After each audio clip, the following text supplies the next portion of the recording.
बहुत सारे लोगों ने सनातन का मार्ग चुन लिया, ऐसा हुआ है। लेकिन ममता कुलकर्णी ऐसा करने के लिए नहीं आई थी। खबर आ रही है कि ममता कुलकर्णी ड्रग डीलरों की कंड्यूट है और वो धर्म के रास्ते अफीम और इस तरह के मादक पदार्थों को सप्लाई करने के खेल में जा रही थी। सच्चाई क्या है, ये मैं फिर कह रहा हूं आपको, ये जांच का विषय है।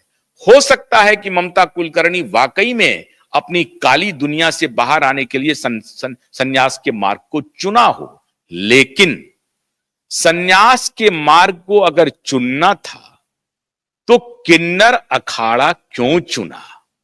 मैंने उस दिन ये बात कही थी आपको। संन्यास के मार्ग को अगर चुनना था तो महिला अखाड़े का सदस्य क्यों नहीं बनी? संन्यास के मार्ग को अगर चुनना था तो किसी भी अखाड़े में जा सकती थी, वो कम से कम महिला अखाड़े में जा सकती थी। संन्यास को चुनने के लिए और भी मार्ग हो सकते थे। वो किसी मंदिर में चली जाती, किसी मठ में चली जाती, संन्यास ग्रहण कर लेती। इसके लिए किसी अखाड़े में जाने की आवश्यकता नहीं थी। महामंडलेश्वर बनने की आवश्यकता नहीं थी। महामंडलेश्वर के पद को चुनने के पीछे कारण क्या है और किसको उन्होंने 10 करोड़ रुपए दिए? ये 10 करोड़ रुपए क्या उनके अपने थे या किसी ने उनके लिए ये काम किया है? वो कौन है? अगर उनके खुद के पैसे हैं तो खुद के पैसे का कोई ऑडिट है या नहीं है? ये 10 करोड़ रुपए कैश में आए हैं, उनके अकाउंट से ट्रांसफर हुए हैं या इलीगल तरीके से आए हैं, वैध तरीके से आए हैं या अवैध तरीके से आए हैं? इसकी भी जांच होनी चाहिए। और मैं दावे के साथ कहता हूं कि जिस दिन जांच एजेंसी ममता कुलकर्णी की खुलकर जांच करने लगेंगे, उनको बहुत बड़ा ट्रेल मिलेगा। मैंने उस दिन भी कहा था कि 13,000 करोड़ के ड्रग तो उस अकेले दिल्ली में पकड़ाए। जो ड्रग डीलर है वो अफगानिस्तान पाकिस्तान के बॉर्डर से कराची के रास्ते, कच्छ में, मुंबई में, रत्नागिरी में, कहीं भी उधर नेपाल से, बिहार के रास्ते, उत्तर प्रदेश के रास्ते प्रवेश कर रहे हैं। श्रीलंका से भी ड्रग डीलर आ रहे हैं। तो जो भी बॉर्डर का इलाका है, चाहे वो समुद्र का हो या नॉन समुद्र का हो, वहां से ड्रग डीलर भारत में प्रवेश कर रहे हैं और अलग अलग क्षेत्रों को निशाना बना रहे हैं। क्या ममता कुलकर्णी सनातन को निशाना बना रही थी? क्योंकि इसमें कोई शक नहीं है कि अंडरवर्ल्ड से ममता कुलकर्णी के गंभीर रिश्ते रहे हैं और अंडरवर्ल्ड में वो भी सेकुलर अंडरवर्ल्ड से, दाऊद गैंग से इनके गंभीर रिश्ते रहे हैं। और दाऊद का 2 महत्वपूर्ण बिजनेस है, एक तो ड्रग का और दूसरा नकली नोटों का। ये दोनों बिजनेस दाऊद का फल फूल रहा है और पिछले 30-40 वर्षों से फल फूल रहा है। तो क्या ममता कुलकर्णी कोई उस दिन भी मैंने आपको इशारा किया था कि क्या ममता कुलकर्णी कोई नया एक्सप्रेसवे ढूंढ रही हैं और वो एक्सप्रेसवे उनको सनातन के रूप में मिल रहा है? क्योंकि किन्नर अखाड़े को चुनने के पीछे आखिर में मंशा क्या थी? महिला अखाड़े को क्यों नहीं चुना गया?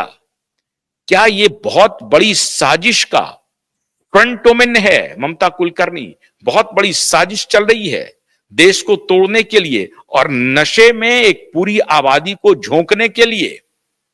अब धर्म को मालूम है आपको, धर्म को तो इनके लेफ्ट लिबरल के जहां पनाह जो हैं, वो मार्क्स जी कहते थे ओपियम है। धर्म एक नशा है, भांग है। तो धर्म को वास्तव में भांग बनाने के मुहिम पर क्या ममता कुलकर्णी जुटी हुई थी? क्या यहां से ममता कुलकर्णी ड्रग के बाजार को नया विस्तार देना चाह रही थी? जहां कहीं भी सत्संग हो, जहां कहीं भी कुछ हो, वहां थोड़ा थोड़ा चखा दिया जाए और लोग नशे में झूमने लगे। क्या यही इरादा था?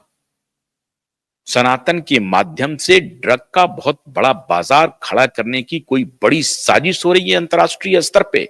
और उसमें जिस प्रकार के लोग आजकल धर्म का ध्वजा लेके चल रहे हैं, उससे तो साफ दिखता है कि वाकई में वो सनातन का बहुत बड़ा नुकसान करने का मन बना चुके हैं।